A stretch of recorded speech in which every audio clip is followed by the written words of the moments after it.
I thought Alaska was going to be where I spent my entire career. Come to find out it wasn't quite so much the case. A lot of the attention was focused on the customer and not on the employee. And one day I just decided to apply to United. I was trying to be happy at Alaska, but I just wanted more in a lot of little ways. There were just a lot of little reasons that I wanted to go to Delta.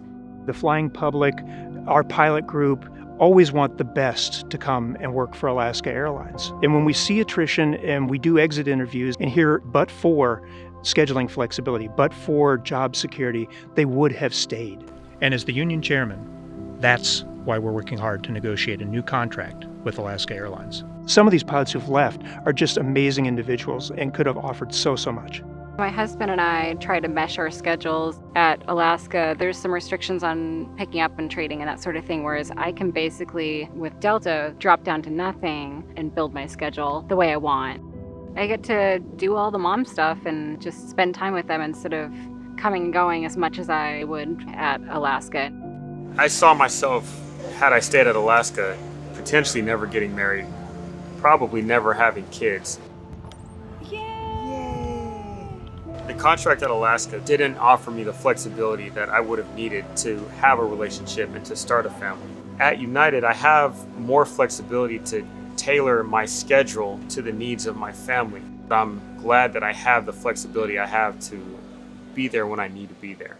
We're working under a contract that was ratified in 2013. Our work rules are frozen in time in so many ways. So more than ever, we're advocating for the flexibility in the work rules and the job security that other carriers have.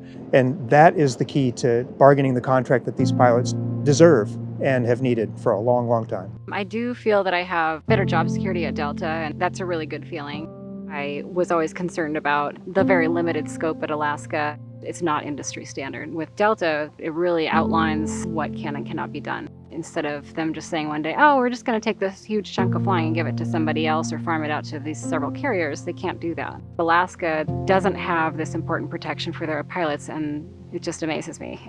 The protections that I have now are there, and it's meaningful because you can see it in terms of quality of life, everything. No doubt in my mind, I made the right decision. I really love my job, and I feel like Delta wants to keep their pilots happy.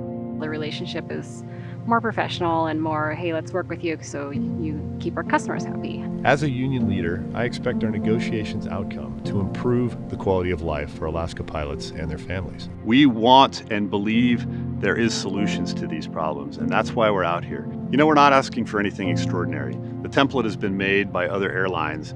It's important for the company to do the right thing. Alaska, it's an award-winning airline. It's a really good product, and the pilots should be compensated accordingly. I would have imagined that by now, the pilots at Alaska would be enjoying a better contract than what they have. They're not often rewarded for the work that they do and the sacrifice that they make, so I wish them only the best in their endeavors to secure a new contract.